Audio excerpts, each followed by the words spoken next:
Pauli matrices are a set of 3 2x2 matrices that are commonly used in quantum mechanics. They are named after the physicist Wolfgang Pauli, who first introduced them in 1927. The three matrices are usually denoted as sigma 1, sigma 2, and sigma 3. Each of the Pauli matrices has some interesting properties. For example, they are all Hermitian, which means that they are their own complex conjugates. They also have a trace of 0, which means that the sum of their diagonal elements is always equal to 0. In addition to these properties, the Pauli matrices are also used to represent the spin of particles in quantum mechanics. Specifically, sigma 1, sigma 2, and sigma 3 represent the spin along the x, y, and z axes, respectively. The Pauli matrices have many applications in quantum mechanics and related fields.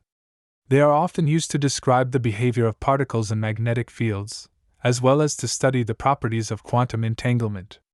Each Pauli matrix has two eigenvalues, 1 and -1, with corresponding normalized eigenvectors that correspond to the vectors at the intersection of the x, y, and z axes on the Bloch sphere.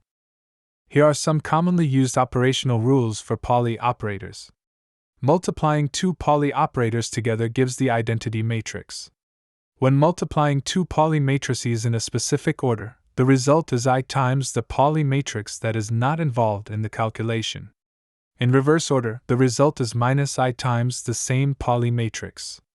The determinant of a Pauli matrix is -1, and its trace is 0.